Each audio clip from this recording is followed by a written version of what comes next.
Morning guys, it's Monday morning. It's miserable, windy, wet. It's a classic miserable Monday. The weather's miserable. The lady in Greg's was miserable. I'll probably go and meet the lads in a minute and they'll be miserable too. But today and this week we've got loads on. We've got loads of different things. We've got a car charger install midweek. Today we're actually taking on a job that was sort of half done by an electrician and then he retired. So we've got to go in and try and put that right. There's loads to do there, internal, external jobs. It is extremely windy. I've got an outdoor socket and an outdoor light to put up today, so hopefully I can show you those, but you might have to bear with if there's a little bit of wind noise on it. Yeah, busy week ahead. But for today, I'll show you the outdoor light and socket we're going to be installing. I will be filming other stuff on this job today, but I'm going to save all that. I'll probably put all that together and make a video of, you know, from start to finish on this job that we're going to be doing entirely. So yeah, sit back, enjoy and watch this one, and I'll speak to you soon on the next one. So I've got a light to put up. Got to try and work around all of this. I've managed to get the steps in. That's the light there. Looks like quite a big reach there, but it's actually not at all. It's quite local. Cable goes through the wall and the isolation's inside, so I'm hoping it should be straightforward to swap this one out. Check the power to it. Still 3 points of contact. Doesn't work, it's an old school one. So let's just have this out, isolate it off, have it out and replace it. I've got a new one to go up there. I'll show you that one now. This is the light that's going up to replace it. So it should just be 30 watt PIR light. Come on, up you come. There we go, with the flex on, so it's pretty much a straight replacement for a modern version. There it is. Like I said, that's going up there. And this is the replacement. So let's go isolate that off now and then I'll get this up.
Have a look at the holes. Should be able to use those holes if I can get some new screws in there. Right, where were we? So I've got some fixings. Let's undo this here.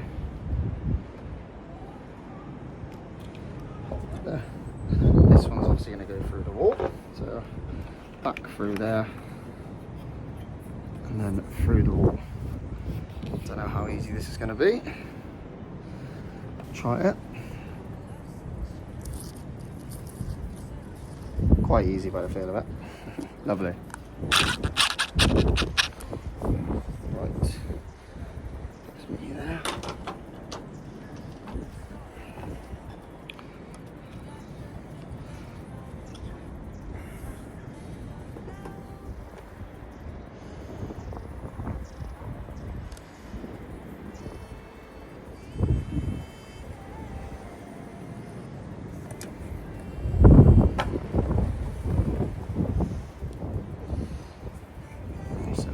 Back.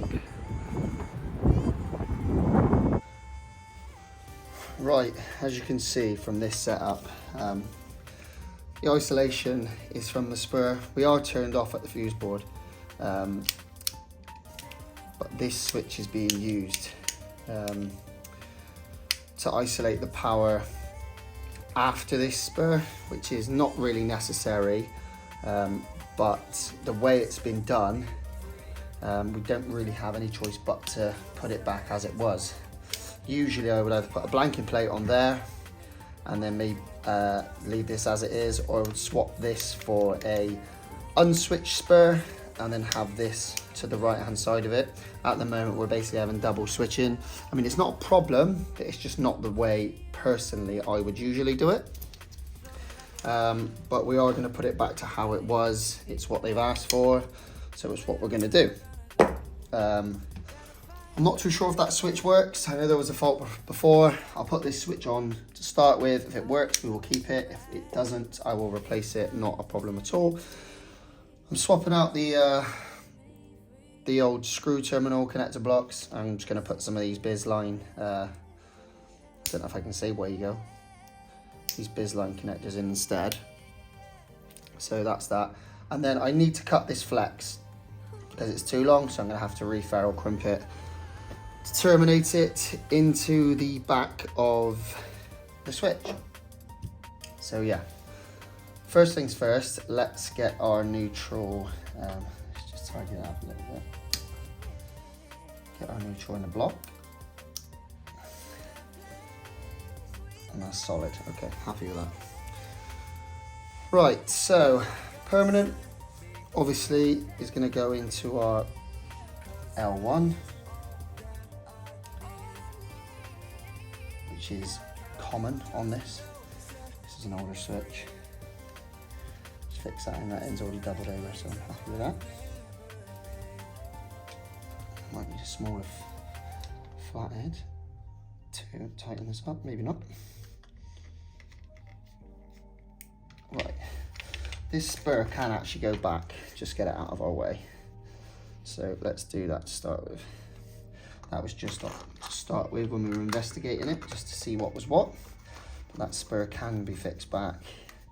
Again, I'm going to look at the fuse in that spur. There is power at the spur. I isolated it after I found the power there, so there could be a fault on just something as silly as the spur not working, but the lamp in the old light fitting was completely and utterly burnt out. So let's pop these out of the way. Let me just, I would say, leave plenty on it. Don't want to go too much mad with it.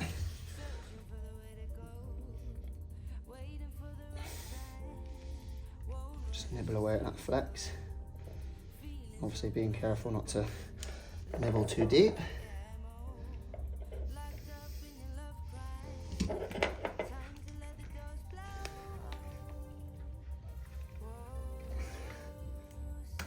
There we go. Right, so take a little bit off those. 1, 2, 3.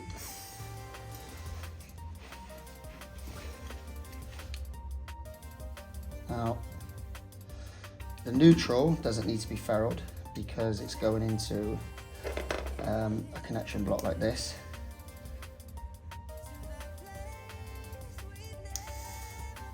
Nice and tight. Same with the earth.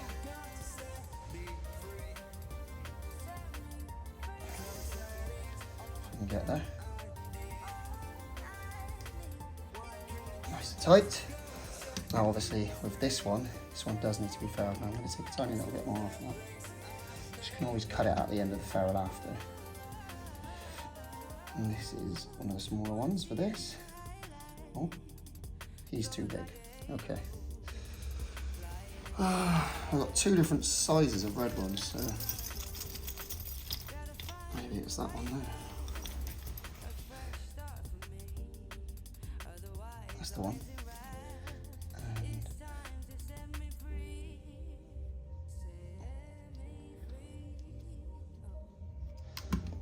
Easy does it.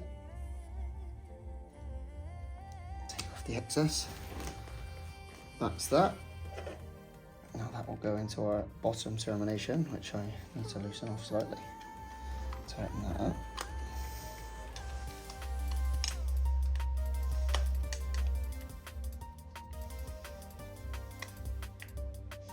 Right, as you can see, we got that one in, that one in. These ones are going to tuck inside, so we'll get them up out of the way. That's the top of the switch. Fix this back. Just tack it in my hand a sec. Nice. Tighten it all up.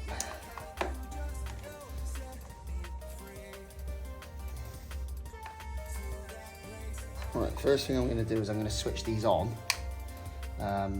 So when I turn it back on at the board, it comes on outside straight away. So let's go and have a look. Right, there's our light up. Obviously it's probably flickering on the video. Classic LED. It's flickering on the video, it's not flickering in real life. Right, so I've got to get this external socket on the wall. We've already drilled through, brought the cable through. I'm going to cut out a 20mm hole in the back of here. This isn't the one with the rubber sort of seal on the back. To be honest with the type of wall it is anyway, I don't think that would work great. So we're going to use silicone after, we're going to fill the hole. We're going to fill the holes as well that we drill for the fixings. But let's get this mounted up. So first thing, we're going to drill this out. Twist on it.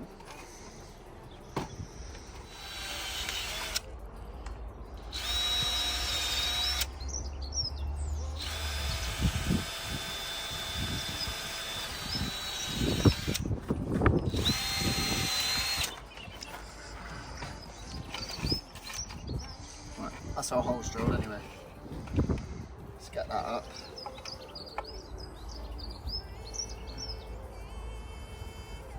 Nice and level.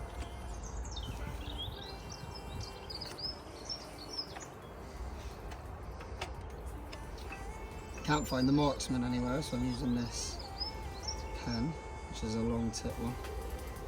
It's good for this stuff. 1, 2, 3, 4. As you can probably see, the cable's coming down because we've drilled on an angle from the inside, so obviously it prevents any water ingress. So it can't sort of, if you were drilling down that way going into the house and there was a leakage anywhere, the water would drip down in, but this way obviously the flow of water naturally is gravitational, so we won't get any water coming into the house. So I'm going to go on ahead, drill out these holes. There's stuff everywhere. That's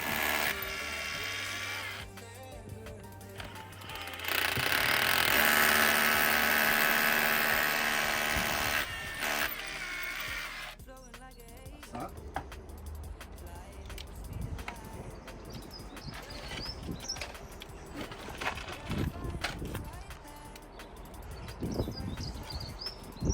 How come you've gone for red plugs then? Gone for red plugs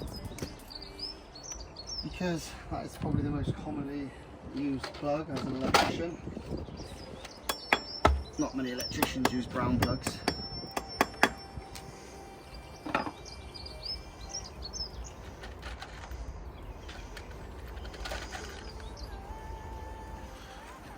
Let's get a bit of silicone on that. Stretch. Pump it in there.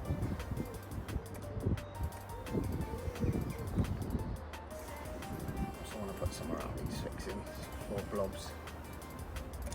So when it fixes back, it's all watertight in those areas.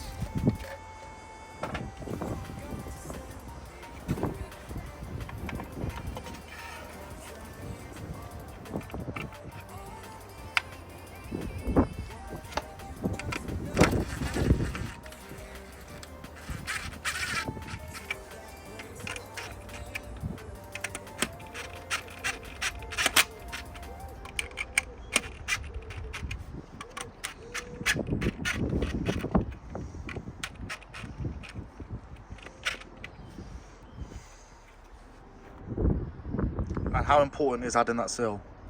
The thing is, if you don't add the sill, I've gone back and changed sockets for people where they've had sockets installed, and the outside sockets either not working or the RCD is tripping inside, and you're sort of running around the house trying to figure out what the fault is. and then you finally get told that there was an outside socket fitted, let's just say 6 months ago. You go out to the outside socket, you take the cover off, and as you take the cover off, you actually feel the water falling out, and it's where obviously the water will naturally run down the back and into the box, because obviously there's nothing stopping the water getting in here. Now with this socket, you do get little plugs that go in the back here, which are obviously usable, these little ones here, but I tend to find with these you're going to get exactly the same problem if you don't put the socket on, because these pop off so easy. See, look, they're not even sticking on very well. Now granted, these screw heads are quite big, but there's not really any need for these if you're putting silicone in like that. So let's just strip off the excess cable that we don't need. Use a stripper to open that, and then bend it on them because I'll trim them down here.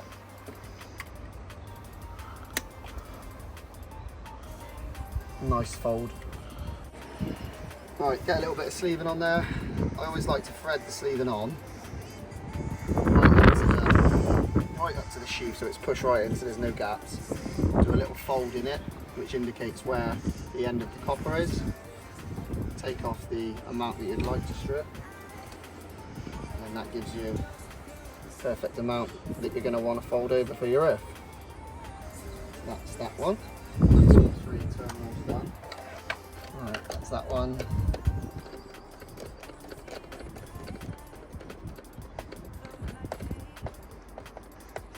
That's that one. Just push that back in a touch. And then our earth is put round.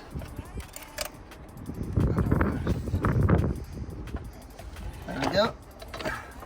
Now, give it a good tug test. Wait. Make sure that the terminals are nice and tight. Right, dress your cables into the back of the box. Got plenty on there, so press them in. And obviously, get it back to the wall. Now, this one, I'm missing a little socket screw cap there, which is strange, and we're also missing a screw.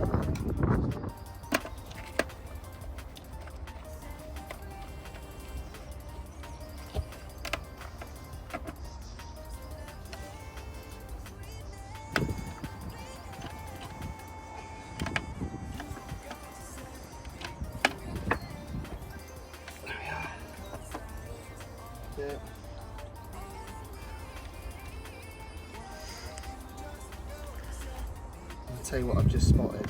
I've just spotted the little cap. It's missing for that. There we go. I quite like these sockets, mainly because one, they got the locking clamp and this sort of like rubber seal down here, so if you want to leave stuff plugged in, it's locked in tight. And two, if it's left on, it's got sort of a translucent cover on it, and it's got these 2 red indicators just above the top of the earth terminal on the socket. So when it is shut and it's left on, you know about it without having to open it up and have a look. Some of them have got sealed cover on them that you can't see through. So that is one of the reasons I like this one. So there we go, clipped on. That's the job done, and that's how you install an outdoor external socket. Right, just gonna put the socket tester in. 1, 2, 3, which is continuous tone correct, wiring correct, and obviously the matching indication. So that socket is installed correctly. Turn it off. Like I said before, we got the 2 visual lights. They'll probably be flashing on there because of the LED. And like I said, you can see them through the case. So easily seen. Turn those off. Lock the case down with the clasps. Job's a good one. Thanks for watching, guys. It's actually amazing just to see how many views and comments and likes, etc. I've been getting, and people subscribing and stuff like that. And yeah, it means the world. So thanks very much for doing that. And I'll speak to you soon on the next one. Thank you.